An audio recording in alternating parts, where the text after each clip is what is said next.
kehidupan Kristen itu sesuatu yang luar biasa. Kita adalah bait Roh Kudus. Ya, saudara-saudara yang dikasihi Tuhan. Filipi 2 ayat 13. Coba kita baca. Filipi 2 ayat 13.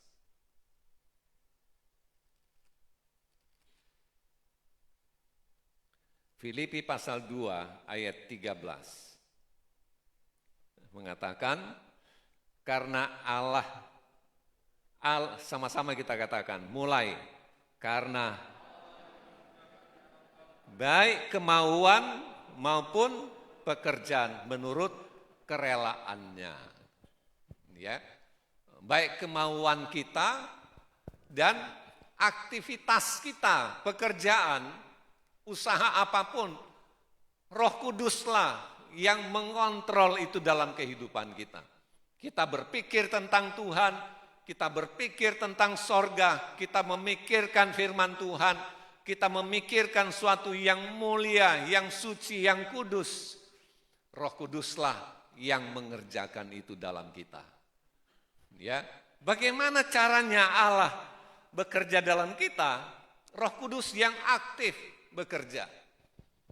Ya, saudara-saudara, minggu yang lalu saya sudah bilang, orang mati itu tidak ada reaksi. Dikatakan ayat 1, kamu dahulu sudah mati. Tahu orang mati?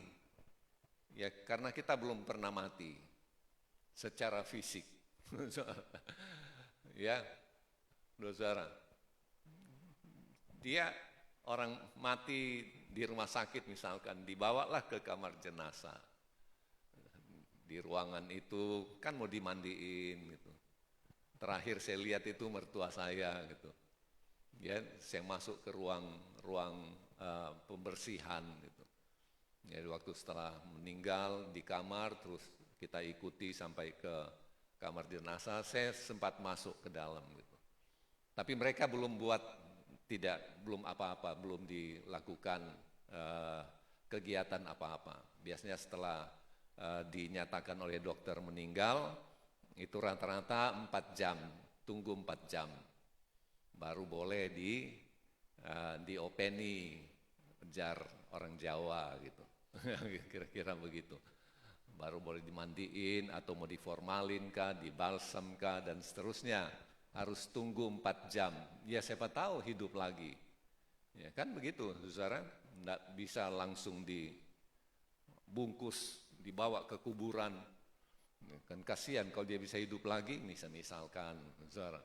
Atau nadinya hanya berhenti, terus ya mungkin pengalaman kejadian begitu. Prosedurnya kedokteran, rumah sakit seperti itu. Rata-rata 4 jam ditungguin, baru bisa formalin, kalau mau diformalin. Ya, nah, saudara-saudara yang dikasih, orang itu tidak punya, dia tidak dengar apa-apa, dia tidak tahu apa-apa, dia tidak mengerti, dia dimandiin, dia tidak, pokoknya sudah, memang nggak ada respon, nggak ada, saudara-saudara. Ya namanya mati, betul enggak, saudara? Dia sudah tidak tahu sama sekali itu. Sama sekali. Ya, saudara-saudara yang dikasih Tuhan. Nah, begitu juga orang mati di gereja gitu.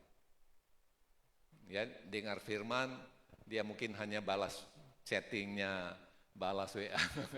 Kira-kira begitu gitu. Nah, itu karena dia tidak respon firman Tuhan. Saya baru dengar beberapa hari lalu ada 2 orang katanya begitu. Mereka di gereja yang sama, pegang Alkitab yang sama, dengar khotbah yang sama. Mereka setianya sama gitu. Ya, rajinnya sama gitu. Ada kegiatan apa ikut, jadi sama-sama begitu.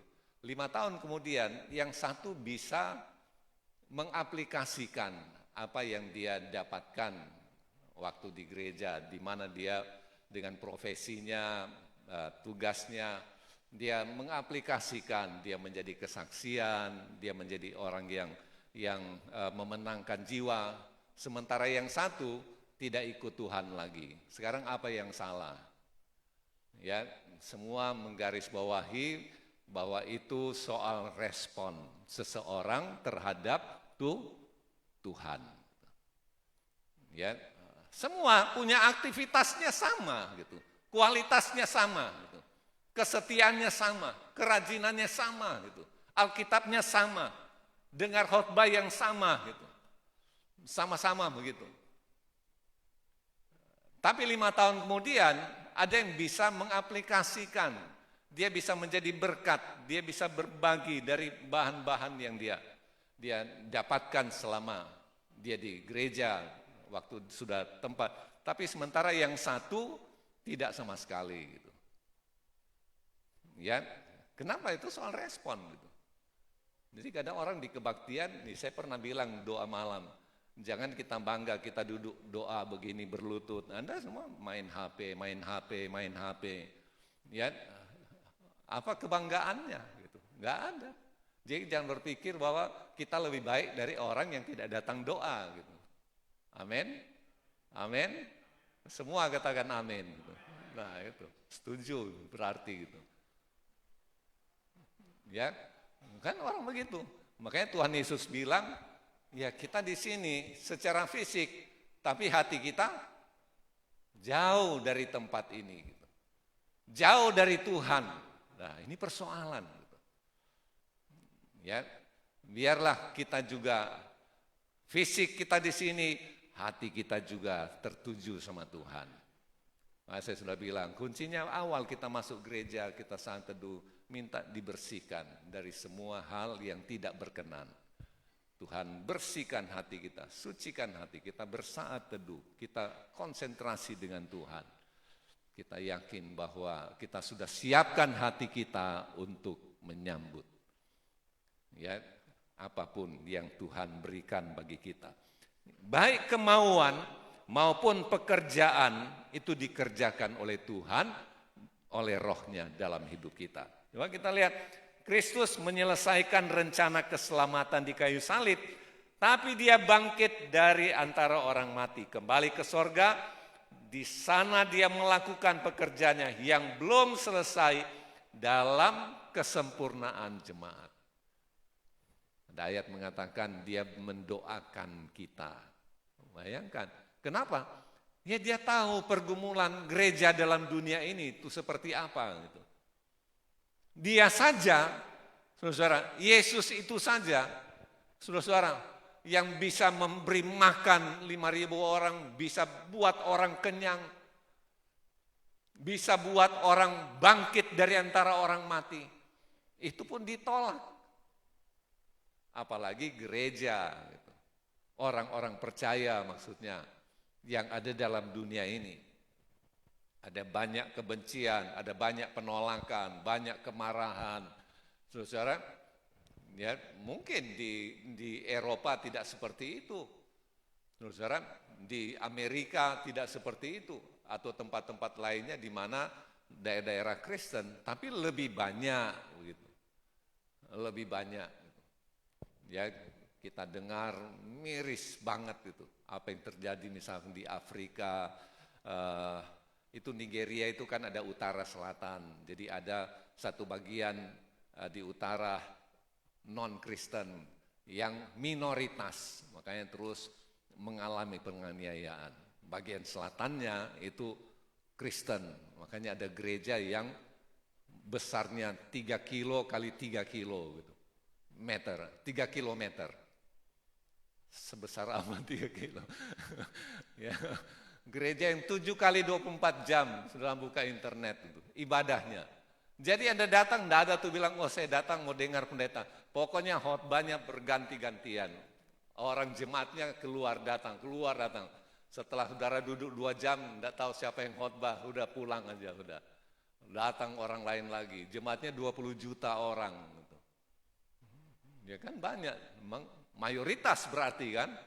Saudara enggak masalah, makanya di utaranya lain, di selatan lain. Gitu. Ya, nah di utaranya itu makanya kita lihat mereka dikubur hidup-hidup, dibakar pendetanya. Ya, saudara di Pakistan, di negara-negara lainnya. Ada penolakan-penolakan, saudara. Nah, Tuhan tahu pergumulan ini, gitu. Ya, coba kita baca Efesus 4 ayat 7. Efesus pasal 4. Cukup panjang, saudara-saudara. Tetapi kepada kita masing-masing telah dianugerahkan kasih karunia menurut ukuran pemberian Kristus. Ya. Itulah sebabnya kata Nas, tatkala ia naik ke tempat tinggi, ia membawa tawanan-tawanan. Ia memberikan pemberian-pemberian kepada manusia. Bukankah ia telah naik, berarti bahwa ia juga telah turun ke bagian bumi yang paling bawah. Ia yang telah turun, ia juga yang telah naik jauh lebih tinggi daripada semua langit untuk memenuhkan segala sesuatu. Dan ialah memberikan baik rasul-rasul maupun nabi-nabi, baik pemberita-berita Injil maupun gembala-gembala dan pengajar-pengajar untuk memperlengkapi orang-orang kudus bagi pekerjaan pelayanan, bagi pembangunan tubuh Kristus. Nah, di situ itu sampai ayat yang ke-16. Nah, jadi dia bekerja, saudara, dari sana dan dia mengutus, mengangkat orang-orang yang menjalankan tugas pelayanan-pelayanan bagi gereja. Ya, saudara-saudara yang dikasihi Tuhan, dialah yang menetapkan orang-orang dalam tempat-tempat sebagai gembalakah, sebagai gurukah, sebagai penginjil. Ya, saudara-saudara, Tuhan mengangkat orang-orang kemudian mengutus mereka. Nah, itu pekerjaan Kristus gitu. Dalam kesempurnaan, kalau kita baca terus untuk menyempurnakan gereja, dia juga terlibat aktif. Gitu. Ya, saudara-saudara, mungkin memang kita harus belajar ini, ada dua hal. Ada orang yang diutus, ada orang yang diizinkan.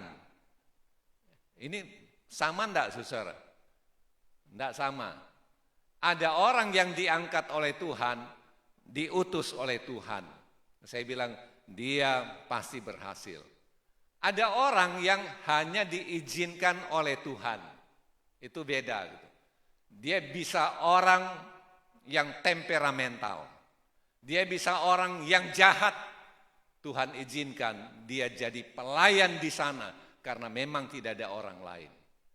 Coba kita buka Alkitab. Ada Nebukadnezar. Ya. Ada pelayan-pelayan yang tidak diangkat, tidak diutus, hanya diizinkan oleh Tuhan. Sebenarnya mereka itu jago gitu, melayani, tapi hidupnya tidak berkenan sama Tuhan. Itu bedanya, saudara. Enggak usah heran kalau saudara ketemu pelayan yang saudara bilang orangnya ngawur, tapi jago. Alkitab dia hebat, gitu. Tapi ngaco orangnya. Nah, itu diizinkan oleh Tuhan beda dengan orang yang diangkat dan diutus oleh Tuhan. Kita belajar itu supaya kita bisa menangkap. Ya, di Jakarta dulu kan ada gereja yang bikin kegiatan. Siapa yang mau ditato gitu. Ditato betulan. Ditato gitu. Terus orang bereaksi, wah ini sesat. Ya sudahlah, ada yang bilang ya itu pilihannya dia gitu. Diraja maksudnya dipasangi tato gitu, tato rohani gitu. Salibkah, bintangkah, apalah gitu. Nah itu. Jadi ada yang memang diutus oleh Tuhan, ada orang yang disebut diizinkan. Diizinkan itu ya sebenarnya dia tidak berkenan sama Tuhan. Dia kelakuannya buruk gitu. Tapi Tuhan pakai dia gitu.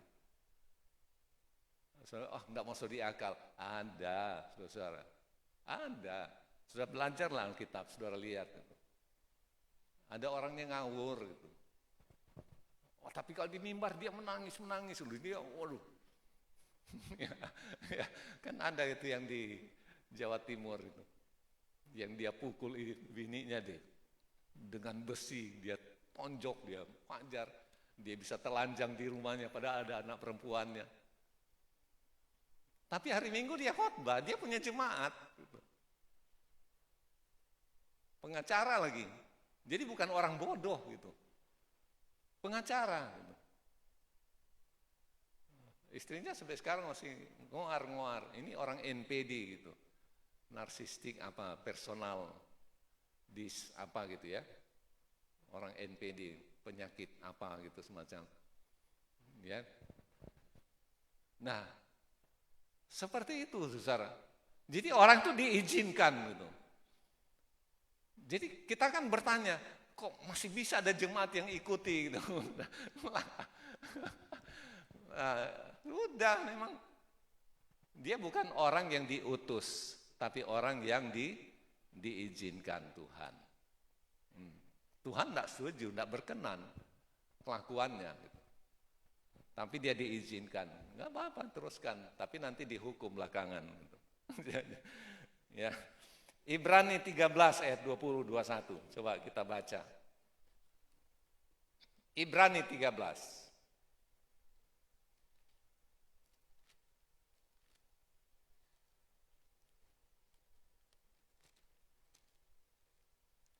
Kalau sudah temukan, katakan amin. Kita baca sama-sama, mulai.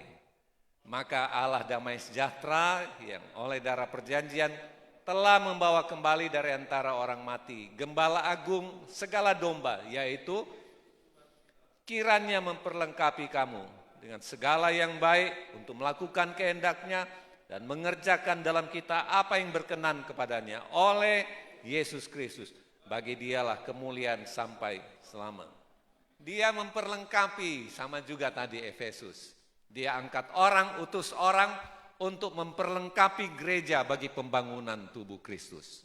Rapi tersusun. Ya. Jadi dia juga terlibat aktif. Saudara, Kristus memperlengkapi kita dalam pekerjaan, dalam perjalanan hidup kita dalam dunia. Ya, saudara. Kita tahu bahwa kita semua adalah orang-orang tidak berdaya, tapi Roh Kudus hadir. Ya, Roh Kudus hadir bagi kita untuk melakukan kehendaknya, sehingga kemauan kita, pekerjaan kita, semua dalam terangnya Roh Kudus. Coba kita lihat yang berikutnya. Ya, kita lihat berikutnya. Kristus memperlengkapi kita dalam pekerjaan, perjalanan hidup. Nah, untuk melakukan hal ini ada 3 alat istimewa dikatakan. Pertama adalah firman Allah, doa, dan penderitaan. Ya, jadi ada 3 hal yang dipakai oleh Tuhan. Saudara-saudara, dipakai oleh Tuhan untuk memperlengkapi kita gitu. Ya, saudara, untuk bekerja, memproses sebagai buatan tangan Allah. Ya, dikatakan firman Allah. Coba kita baca 1 Tesalonika 2 ayat 13. Surat 1 Tesalonika pasal 2 ayat 13. Kita buka bersama.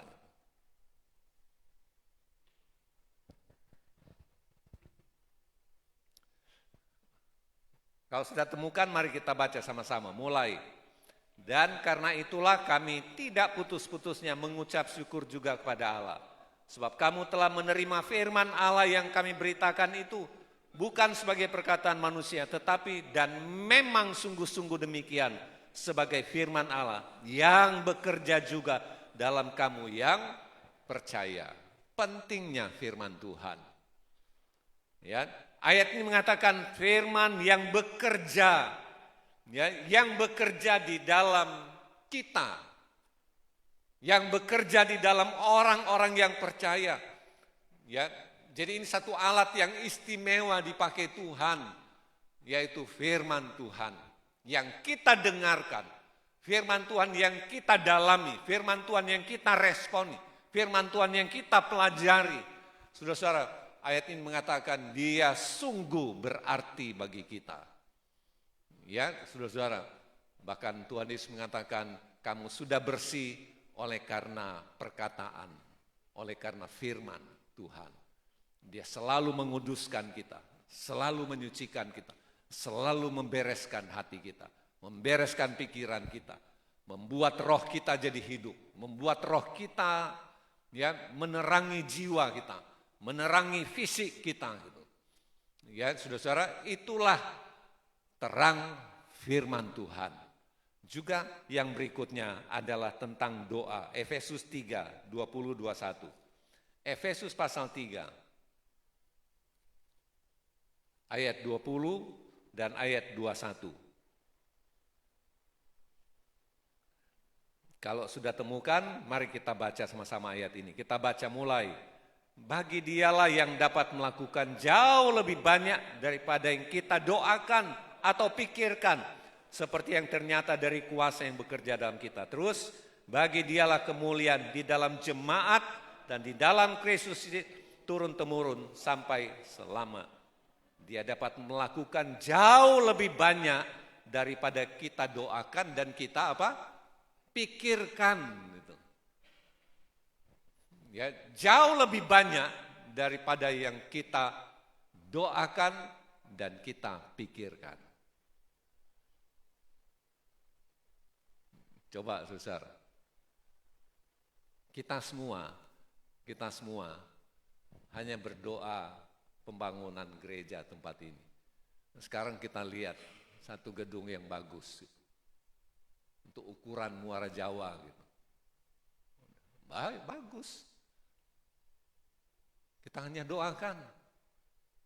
Kita tidak pikirkan sebegini. Betul enggak saudara? Sebegini gereja kita di sini gitu, yang bisa berdiri gitu. Nggak ada, kita nggak mikir begitu. Saya juga nggak pikirkan terus terang. Gitu. Kok bisa ada, bisa begini, saudara? Tuhan yang melakukan jauh lebih dari yang kita pikirkan. Apalagi sampai kita punya gambaran, kita pikirkan bagaimana pekerjaan saya, bagaimana ekonomi, bagaimana nanti ke depannya. Ada bukunya Yonggi Cho, gitu. Seorang pendeta dulu di Korea, gitu. Gereja full gospel, gitu. Gereja terbesar di Asia Tenggara, di dunia termasuk dulu, gitu. Tahun 80-an. Dia ada buku dimensi kedua, dimensi ketiga, dimensi keempat. Saya beli yang dimensi keempat. Kemudian muncul lagi dimensi kelima, gitu. Ya, jadi dia mengajarkan, ayo kita berpikir yang positif. Gitu. Berpikir yang positif, itu kira-kira buku itu. Ya, kalau kita minta mobil sama Tuhan, gitu, ya berpikirlah tentang Tuhan, bahwa Dia kaya dan mobil yang seperti apa yang Anda mau. Gitu. Betul nggak, saudara? Saya bilang siapa? Saya kalau dikasih Alphard, saya enggak mau. Kenapa, saudara? Iya, servisnya berapa coba? Pajaknya berapa per tahun? Kalau pajak 15 juta, berarti sebulan paling enggak 1 juta lebih. Ya untuk apa gitu? Kan gitu, saudara? Saya enggak mau. Kecuali ekonomi sudah memadai, iyalah bisa. Tapi kalau ekonomi kita yang apa adanya, misalkan mau enggak saudara dikasih Alphard? Mau deh, adik. Oh, maulah. Nah, teman saya di Jakarta, dia pokoknya mimpinya itu Alphard. Setelah dapat Alphard, dia bilang mahal, dijual lagi gitu. Memang dia dapat. Nggak lama dia lepas lagi gitu. Waduh, servisnya, olinya, apalah, pokoknya pajaknya. Nah, udah, dia lepas lagi, secepat dia dapat, cepat itu juga dia lepas. Padahal dia ngomong ke saya waktu saya sering ke Jakarta dulu, pokoknya harus Alphard gitu. Harus Alphard. Ya, udah, ya saya lihat mampu aja kan, saudara, tapi ternyata di gereja ada 2 gitu. Ada 2 tempat. Nah, Coba saudara. Nah dia bilang, si Yong Icho, kita pikirkan tentang Tuhan yang kaya. Satu. Kemudian apa yang kita minta, kita juga berpikir gitu. Kalau minta mobil, misalkan mobil yang seperti apa gitu. Maksudnya bilang, saya mau Fortuner. Nah udah, saya mau mobil Pajero, saya mau mobil. Nah, sampai ada satu cerita, saudara-saudara, satu cerita bagaimana satu keluarga itu bisa mau bangkrut. Jadi pendeta itu dikasih jemaat sofa gitu. Sofa yang mahal. Harganya 40 juta. Udah lama gitu. Jadi terus ibu pendeta bilang, sofanya bagus tapi gordennya jelek. Carilah gorden yang mahal gitu. Udah beli gorden yang sekian juta gitu. 20-an juta lah, 10 juta lah gitu. Setelah terpasang gorden yang bagus, dia bilang, tapi lantainya lantai masih keramik yang lama, dirobal ha. Jadi nah itu kan persoalan, hancur. Betul enggak saudara? Jadi sesuatu yang didapatkan seorang, betul kita mimpi yang bagus, tapi yang bagus itu yang istilahnya apa? Proporsional. Amin. Bahasanya, bahasa kerennya. Yang sesuai kemampuan. Itu. Nah, ayat ini memang mengatakan begitu. Kita doakan dan yang kita pikirkan malah tidak kita pikirkan, tidak kita doa, Tuhan bisa kasih lebih dari itu. Karena dia tahu kita mampu untuk hal itu. Dikatakan bagi dialah yang melakukan. Sudah perhatikan, Tuhan melakukan jauh lebih banyak daripada yang kita doakan dan pikirkan. Nah, ini saudara, ya. Puji Tuhan. Ini doa, berdoalah. Saudara, tapi yakinlah Tuhan yang lakukan jauh lebih dari yang kita doakan. Ya. Iman, yakinlah bahwa Tuhan itu berkuasa. Tuhan itu kita Tuhan yang kaya. Kita tidak minta pun nanti Tuhan yang datangkan. Tidak usah terlalu banyak minta. Banyaklah syukuri sama Tuhan. Amin. Puji Tuhan, saudara. Mungkin dengan gaji yang tidak seberapa, tapi bisa menghidupi kita dari hari ke hari. Itu adalah doa, Tuhan cukupkanlah. Berilah pada hari makanan kami yang secukup. Besok juga cukup. Tuhan tahu memberkati seperti ayat ini katakan. Ini alat yang dia pakai adalah doa. Terus yang ketiga, 1 Petrus pasal 4, 11 sampai 14. 1 Petrus pasal 4 ayat 11 sampai ayat 14. Kalau sudah temukan, kita baca sama-sama mulai. Berbahagialah kamu jika kamu dinista karena nama Kristus. Sebab roh kemuliaan yaitu roh Allah ada padamu. Janganlah ada di antara kamu yang harus menderita sebagai pembunuh atau pencuri atau penjahat atau pengacau. Tetapi jika ia menderita sebagai seorang Kristen, maka janganlah ia malu.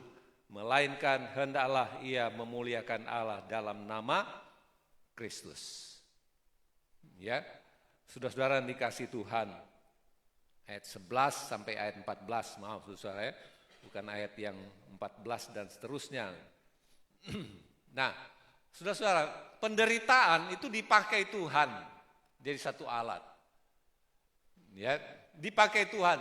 Nah, kita lihat, jadi pada waktu kita baca firman, firman bekerja menguduskan kita, memberi makan jiwa kita. Pada waktu kita berdoa, roh bekerja dalam kita, memberikan kita kuasa. Waktu kita menderita, roh Tuhan melayani kita. Nah, ini siklus. Pada waktu kita menderita, saudara, kita lihat pada waktu kita mengalami penderitaan, terus kita ingat firman Tuhan. Terus kita berdoa. Itu satu siklus yang berjalan. Ya, makanya ini alat yang dipakai Tuhan. Ya, dipakai Tuhan sesuatu yang istimewa bagi kehidupan kita, yang membentuk hidup kita menjadi anaknya yang berakar, yang kokoh, yang kuat, yang teguh dalam Tuhan. Jadi penderitaan membawa kita kembali pada firman, doa. Saya bilang ini siklus yang berjalan. Jadi pada waktu seseorang menderita, dia tetap ingat firman Tuhan. Dia ingat firman Tuhan, dia juga berdoa. Berdoa, dia mengalami penderitaan lagi. Itu terus begitu, seperti itu. Jadi kita harus perhatikan sebagai seorang Kristen, sebagai anak-anak Tuhan yang sungguh-sungguh ikut Tuhan, pasti ada aja cobaan. Amin. Pasti ada aja tantangan. Pasti ada aja gangguan, ada aja kesusahan-kesusahan bisa datang. Tapi firman Tuhan mengatakan, ini siklus yang berjalan. Kita ingat firman, kita berdoa, dan kita menjadi orang yang terus bertumbuh, terus bertambah, terus maju, terus teguh, terus kuat gitu, bagi kemuliaan Tuhan. Nah, kita teruskan, saudara. Ya.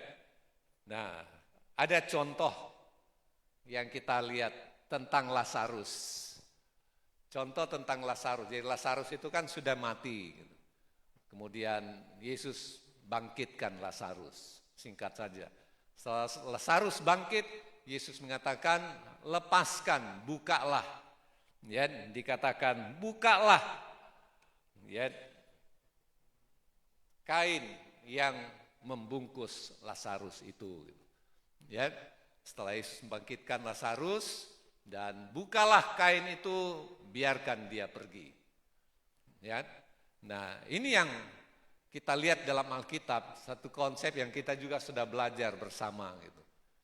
Ya, di surat Kolose gitu.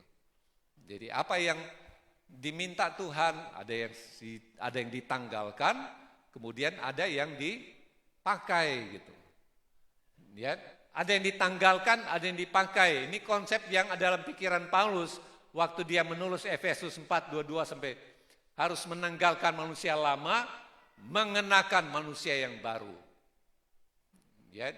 Nah, jadi kita melihat di sini, saudara, bahwa apa yang dicatat oleh kebenaran firman Tuhan, bahwa setiap orang percaya gitu, dalam mengiring Tuhan, dalam ikut Tuhan, saudara, nah ada yang memang harus dilepaskan. Ya, kehidupan yang lama, manusia yang lama, dan kita akan mengenakan manusia yang baru. Ya, roh yang baru. Saudara, satu semangat yang baru. Ya, satu aktivitas kudus bagi Tuhan melalui kehidupan itu sendiri. Baik saya dan saudara. Kolose juga mencatat pesan yang sama. Kalau kamu dibangkitkan dengan Kristus, carilah perkara. Jadi beda kan? Jadi begini, ada perbedaan juga begini. Tuhan menyelamatkan kita dan Tuhan memelihara kita. Itu dua hal yang berbeda, saudara. Tuhan selamatkan kita. Kita sudah diselamatkan? Sudah ya, saudara? Semua di sini sudah diselamatkan belum? Kalau belum diselamatkan, ayo percaya Yesus, terima Yesus. Kalau belum, tapi kalau sudah, kita punya keyakinan. Itu ada karya Tuhan semata yang menyelamatkan. Dan itu pasti, jangan kita yang ragu. Tuhan sudah bilang, jangan takut, jangan ragu, jangan khawatir.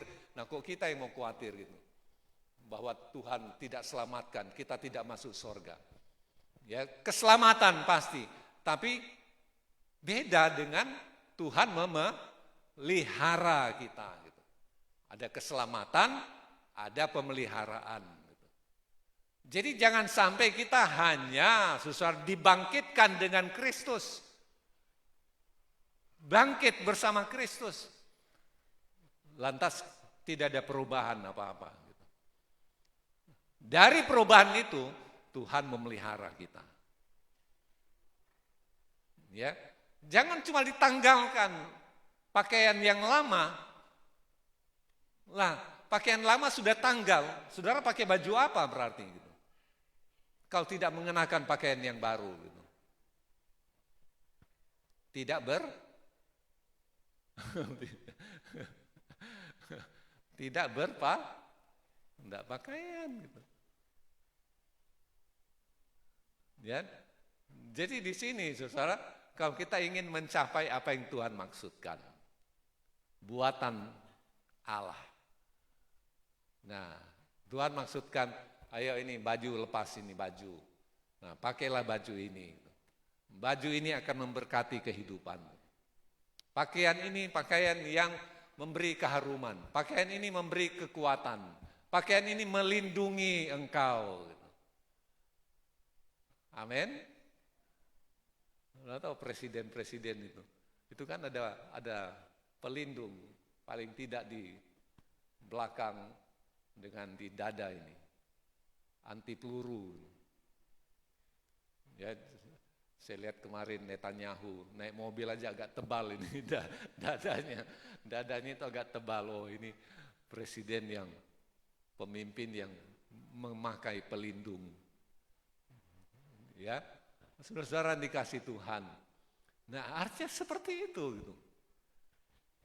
Kalau kita sudah melepaskan pakaian lama, pakailah pakaian yang baru itu. Pakai. Pakaian itu memelihara kita. Pakaian itu menjaga kita. Pakaian itu membuat kita nyaman, membuat kita tenang, membuat kita enak. Amin. Ya, pakai saudara, harus dipakai, jangan tidak dipakai gitu. Ya, ini satu konsep untuk kita bisa mencapai apa yang Tuhan maksudkan. Ya, puji Tuhan. Kita teruskan, saudara.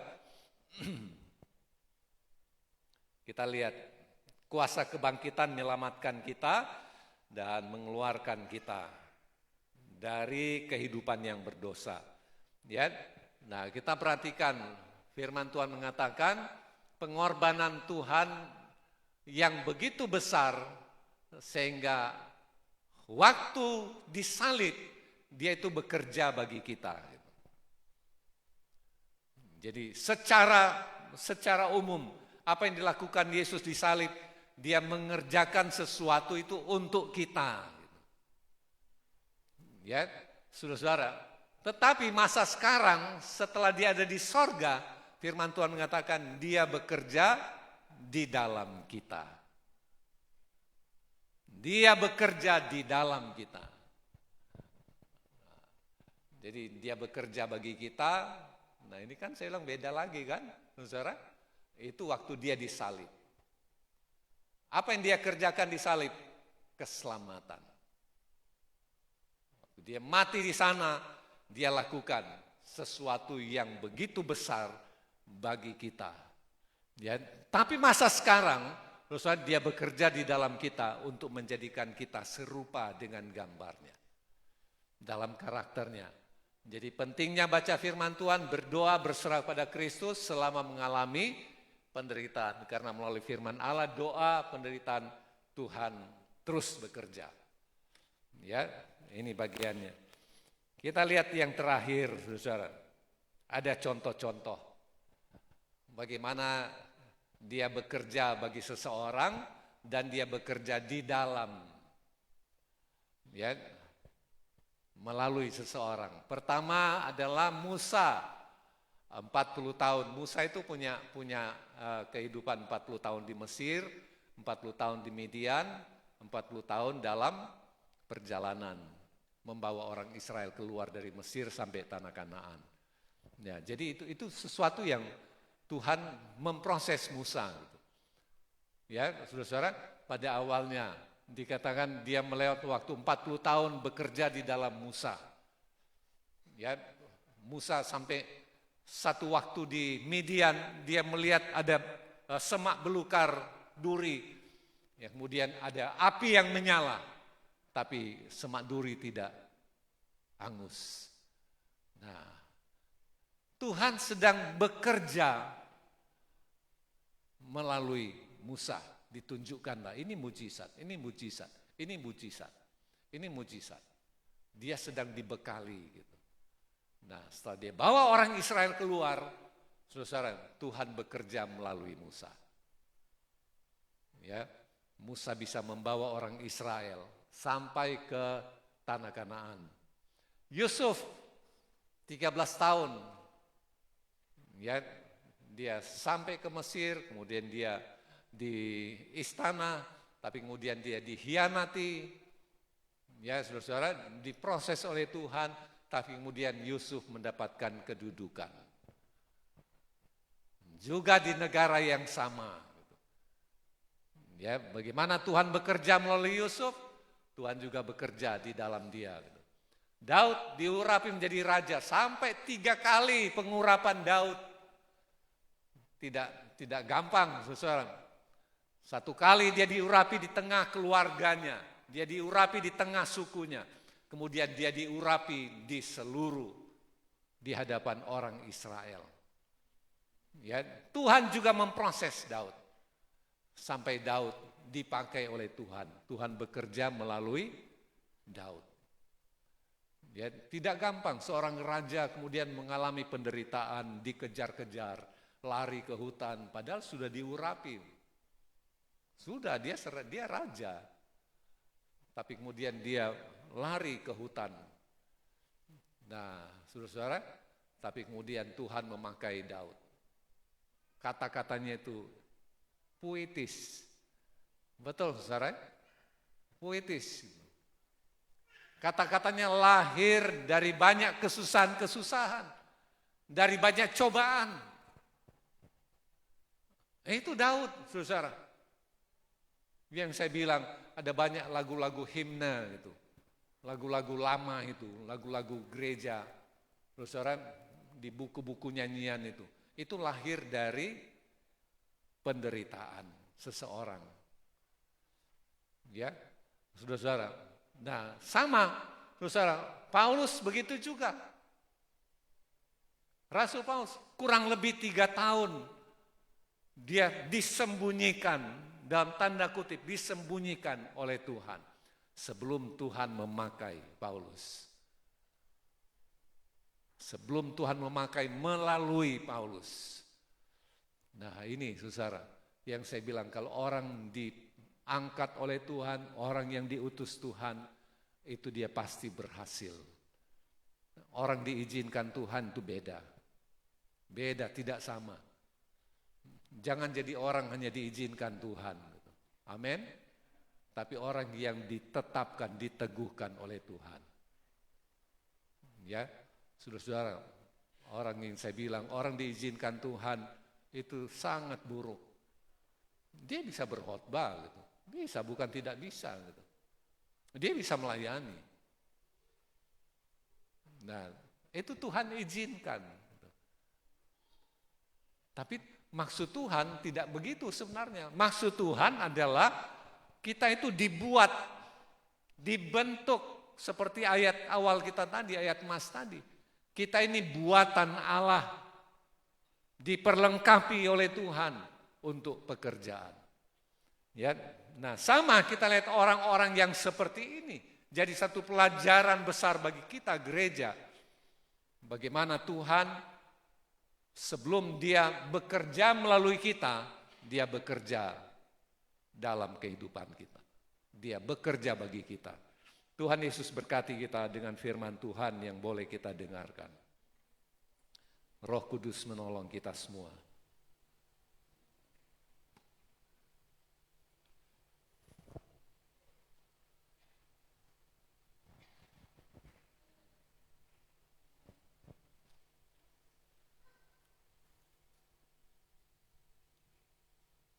Mari kita berdiri semua.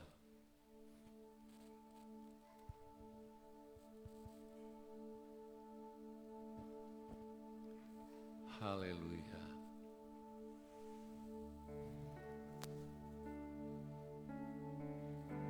Kita naikkan penyanyian lebih dalam lagi, ku rindu Kau Tuhan. Lebih dalam lagi, ku cinta Kau Yesus. Satu hal yang ku rindukan ya Tuhan,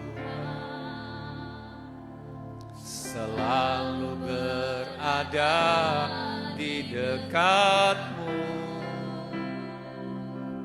dengan segenap jiwa, ku menanti di hadiratmu. Satu hal yang ku rindukan, ya Tuhan, amin, selalu berada di dekatmu dengan segenap jiwa, ku menanti di hadiratmu. Lebih dalam lagi ku rindu Kau Tuhan, lebih dari segala yang ada. Oh, lebih dalam lagi ku cinta Kau Yesus, ku mengasihimu. Lebih dalam lagi, lebih dalam lagi ku rindu Kau Tuhan, lebih dari segala yang ada. Oh, lebih dalam lagi ku cinta Kau Yesus, ku mengasihi. Lebih dalam lagi Tuhan, oh lebih dalam lagi ku rindu Kau Tuhan, lebih dari segala yang ada. Lebih dalam lagi ku cinta Kau Yesus, ku mengasihi. Sekali lagi katakan lebih dalam lagi, lebih dalam lagi ku rindu Kau Tuhan, lebih dari segala yang ada. Oh, lebih dalam lagi ku cinta Kau Yesus, ku mengasihi.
kasih Tuhan, puji nama-Mu.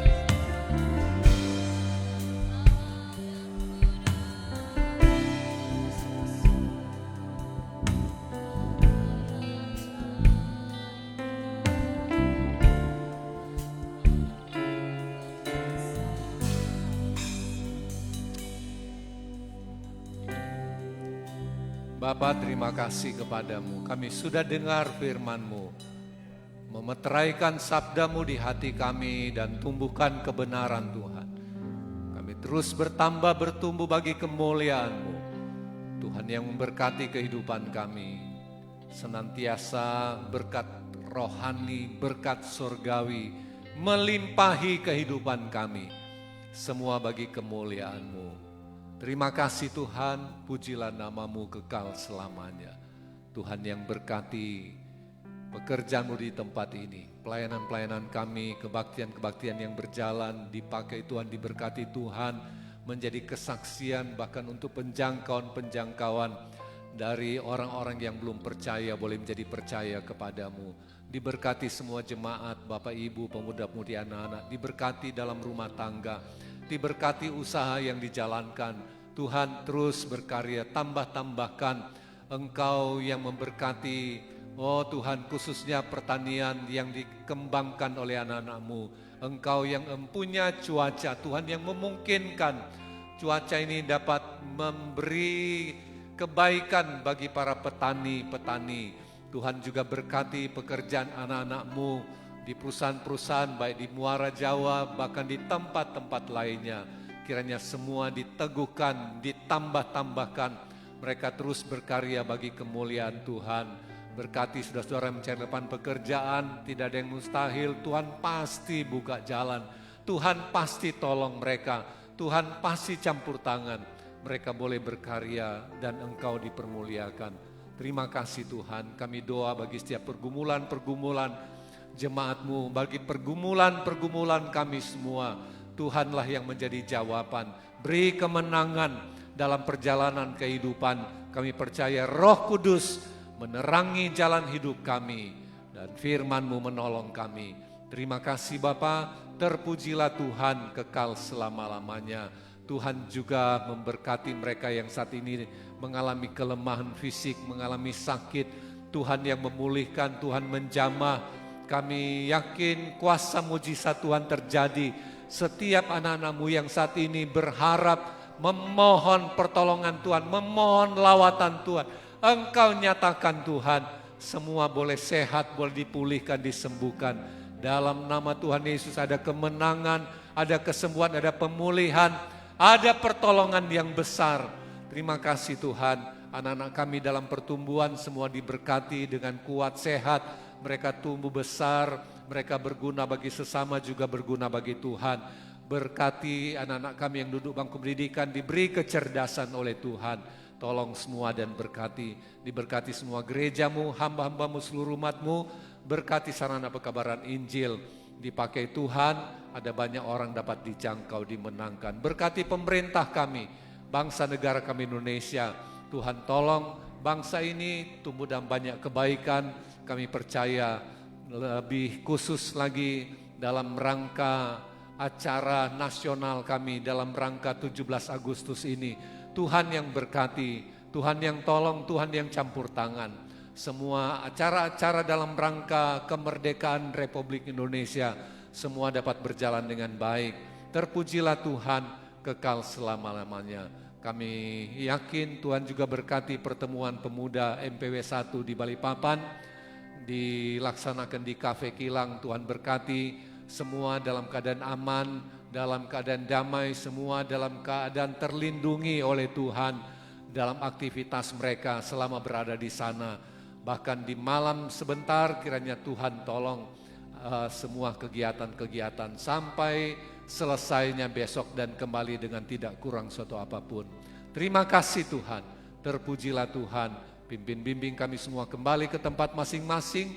Tuhan menyertai kami dengan segala pertolongan dan kasih-Mu. Saudara arahkan hati dan terimalah berkat Tuhan. Tuhan memberkati engkau dan melindungi engkau. Tuhan menyinari engkau dengan wajah-Nya dan memberi engkau kasih karunia. Tuhan menghadapkan wajahnya kepadamu dan melimpahi engkau dengan damai sejahtera. Kita semua yang mengasihi Tuhan, diberkati Tuhan, sama-sama berkata, amin.